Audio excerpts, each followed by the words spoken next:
Chapter 16. The Substance of Things Hoped For. "Anne," said Davy appealingly, scrambling up on the shiny leather-covered sofa in the Green Gables kitchen, where Anne sat, reading a letter. "Anne, I'm awful hungry. You've no idea." "I'll get you a piece of bread and butter in a minute," said Anne absently. Her letter evidently contained some exciting news, for her cheeks were as pink as the roses on the big bush outside, and her eyes were as starry as only Anne's eyes could be. "But I ain't bread and butter hungry," said Davy in a disgusted tone. "I'm plum cake hungry." "Oh," laughed Anne, laying down her letter and putting her arm about Davy to give him a squeeze. "That's a kind of hunger that can be endured very comfortably, Davy boy. You know it's one of Marilla's rules that you can't have anything but bread and butter between meals." "Well, give me a piece, then, please." Davy had been at last taught to say please, but he generally tacked it on as an afterthought. He looked with approval at the generous slice Anne presently brought to him. "You always put such a nice lot of butter on it, Anne. Marilla spreads it pretty thin. It slips down a lot easier when there's plenty of butter." The slice slipped down with tolerable ease, judging from its rapid disappearance. Davy slid head first off the sofa, turned a double somersault on the rug, and then sat up and announced decidedly, "Anne, I've made up my mind about heaven. I don't want to go there." "Why not?" asked Anne gravely. "'Cause heaven is in Simon Fletcher's garret, and I don't like Simon Fletcher." "Heaven in Simon Fletcher's garret?" gasped Anne, too amazed even to laugh. "Davy Keith, whatever put such an extraordinary idea into your head?" "Milty Boulter says that's where it is. It was last Sunday in Sunday school. The lesson was about Elijah and Elisha, and I up and asked Miss Rogerson where heaven was. Miss Rogerson looked awful offended. She was cross anyhow, because when she'd asked us what Elijah left Elisha when he went to heaven, Milty Boulter said, 'His old clothes.' And us fellows all laughed before we thought. I wish you could think first and do things afterwards, 'cause then you wouldn't do them. But Milty didn't mean to be disrespectful. He just couldn't think of the name of the thing. Miss Rogerson said heaven was where God was, and I wasn't to ask questions like that. Milty nudged me and said in a whisper, 'Heaven's in Uncle Simon's garret, and I'll explain about it on the road home.' So when we was coming home, he explained. Milty's a great hand at explaining things. Even if he don't know anything about a thing, he'll make up a lot of stuff, and so you get it explained all the same. His mother is Mrs. Simon's sister, and he went with her to the funeral when his cousin Jane Ellen died. The minister said she'd gone to heaven, though Milty says she was lying right before them in the coffin. But he supposed they carried the coffin to the garret afterwards. Well, when Milty and his mother went upstairs after it was all over to get her bonnet, he asked her where heaven was that Jane Ellen had gone to, and she pointed right to the ceiling and said, 'Up there.'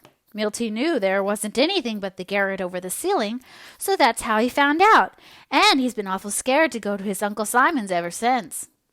Anne took Davy on her knee and did her best to straighten out this theological tangle also. She was much better fitted for the task than Marilla, for she remembered her own childhood and had an instinctive understanding of the curious ideas that 7-year-olds sometimes get about matters that are, of course, very plain and simple to grown-up people.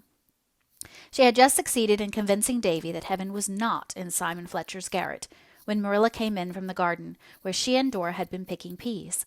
Dora was an industrious little soul, and never happier than when helping in various small tasks suited to her chubby fingers. She fed chickens, picked up chips, wiped dishes, and ran errands galore. She was neat, faithful, and observant. She never had to be told how to do a thing twice, and never forgot any of her little duties. Davy, on the other hand, was rather heedless and forgetful, but he had the born knack of winning love, and even yet Anne and Marilla liked him the better. While Dora proudly shelled the peas and Davy made boats of the pods with masts of matches and sails of paper, Anne told Marilla about the wonderful contents of her letter. "Oh, Marilla, what do you think? I've had a letter from Priscilla, and she says that Mrs. Morgan is on the island, and that if it is fine Thursday they are going to drive up to Avonlea and will reach here about 12. They will spend the afternoon with us and go to the hotel at White Sands in the evening, because some of Mrs. Morgan's American friends are staying there. Oh, Marilla, isn't it wonderful? I can hardly believe I'm not dreaming." "I dare say Mrs. Morgan is a lot like other people," said Marilla dryly, although she did feel a trifle excited herself. Mrs. Morgan was a famous woman, and a visit from her was no commonplace occurrence. They'll be here to dinner, then. Yes, and oh, Marilla, may I cook every bit of the dinner myself? I want to feel that I can do something for the author of the Rosebud Garden, if it is only to cook a dinner for her. You won't mind, will you? Goodness, I'm not so fond of stewing over a hot fire in July that it would vex me very much to have someone else do it. You're quite welcome to the job. Oh, thank you, said Anne, as if Marilla had just conferred a tremendous favor. I'll make out the menu this very night. You'd better not try to put on too much style, warned Marilla, a little alarmed by the high-flown sound of menu. You'll likely come to grief if you do. Oh, I'm not going to put on any style. If you mean trying to do or have things we don't usually have on festal occasions, assured Anne, that would be affectation.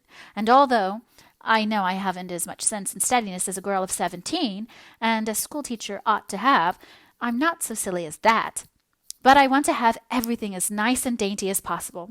Davy boy, don't leave those pea pods on the back stairs. Someone might slip on them. I'll have a light soup to begin with. You know I can make lovely cream of onion soup. And then a couple of roast fowls. I'll have the 2 white roosters. I have real affectation for those roosters, and they've been pets ever since they gray hen hatched out just the 2 of them, little balls of yellow down. But I know they would have to be sacrificed sometime, and surely there couldn't be a worthier occasion than this. But oh, Marilla, I cannot kill them, not even for Mrs. Morgan's sake. I'll have to ask John Henry Carter to come over and do it for me. I'll do it, volunteered Davy, if Marilla'll hold him by the legs, 'cause I guess it'd take both my hands to manage the axe. It's awful jolly fun to see them hopping about after their heads are cut off. Then I'll have peas and beans and creamed potatoes and a lettuce salad for vegetables, resumed Anne, and for dessert, lemon pie with whipped cream and coffee and cheese and ladyfingers. I'll make the pies and ladyfingers tomorrow and do up my white muslin dress. And I must tell Diana tonight, for she'll want to do up hers. Mrs. Morgan's heroines are nearly always dressed in white muslin, and Diana and I have always resolved that was what we would wear if we ever met her. It will be such a delicate compliment, don't you think? Davy, dear, you mustn't poke pea pods into the cracks of the floor. I must ask Mr. and Mrs. Allen and Miss Stacy to dinner, too, for they're all very anxious to meet Mrs. Morgan. It's so fortunate she's coming while Miss Stacy is here. Davy, dear, don't sail the pea pods in the water bucket. Go out to the trough. Oh, I do hope it will be fine Thursday. And I think it will, for Uncle Abe said last night when he called at Mr. Harrison's that it was going to rain most of this week. That's a good sign, agreed Marilla. Anne ran across to Orchard Slope that evening to tell the news to Diana, who was also very much excited over it, and they discussed the matter in the hammock swung under the big willow in the berry garden. Oh, Anne, mayn't I help you cook the dinner? Implored Diana. You know I can make splendid lettuce salad. Indeed you may, said Anne unselfishly, and I shall want you to help me decorate, too. I mean to have the parlor simply a bower of blossoms. And the dining table is to be adorned with wild roses. Oh, I do hope everything will go smoothly.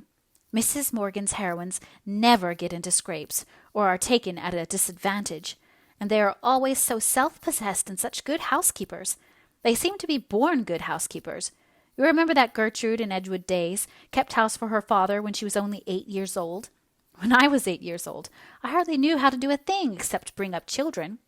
Mrs. Morgan must be an authority on girls when she has written so much about them. And I do want her to have a good opinion of us. I've imagined it all out a dozen different ways, what she'll look like, and what she'll say, and what I'll say. And I'm so anxious about my nose. There are 7 freckles on it, as you can see. They came at the Avis picnic, when I went around in the sun without my hat. I suppose it's ungrateful of me to worry over them, when I should be thankful they're not spread all over my face as they once were. But I do wish they hadn't come. All Mrs. Morgan's heroines have such perfect complexions. I can't recall a freckled one among them. Yours are not very noticeable, comforted Diana. Try a little lemon juice on them tonight. The next day Anne made her pies and ladyfingers, did up her muslin dress, and swept and dusted every room in the house, a quite unnecessary proceeding, for Green Gables was, as usual, in the apple pie order dear to Marilla's heart. But Anne felt that a fleck of dust would be a desecration in a house that was to be honored by a visit from Charlotte E. Morgan. She even cleaned out the catch-all closet under the stairs, although there was not the remotest possibility of Mrs. Morgan seeing its interior. But I want to feel that it is in perfect order, even if she isn't to see it, Anne told Marilla. You know, in her book Golden Keys, she makes her two heroines, Alice and Louisa, take for their motto that verse of Longfellow's. In the elder days of art, builders wrought with greatest care, each minute and unseen part, for the gods see everywhere. And so they always kept their cellar stairs scrubbed and never forgot to sweep under the beds. I should have a guilty conscience if I thought this closet was in disorder when Mrs. Morgan was in the house. Ever since we read Golden Keys last April, Diana and I have taken that verse for our motto, too. That night John Henry Carter and Davy between them contrived to execute the two white roosters, and Anne dressed them, the usual distasteful task glorified in her eyes by the destination of the plump birds. I don't like picking fowls, she told Marilla, but isn't it fortunate we don't have to put our souls into what our hands may be doing? I've been picking chickens with my hands, but in imagination I've been roaming the Milky Way. I thought you'd scattered more feathers over the floor than usual, remarked Marilla. Then Anne put Davy to bed and made him promise that he would behave perfectly the next day. If I'm as good can be all day tomorrow, will you let me be just as bad as I like all the next day? Asked Davy. I couldn't do that, said Anne discreetly. But I'll take you and Dora for a row in the flat, right to the bottom of the pond, and we'll go ashore on the sandhills and have a picnic. It's a bargain, said Davy. I'll be good, you bet. I meant to go over to Mr. Harrison's and fire peas from my new pop gun at Ginger, but another day'll do as well. I expect it will be just like Sunday, but a picnic at the shore'll make up for that.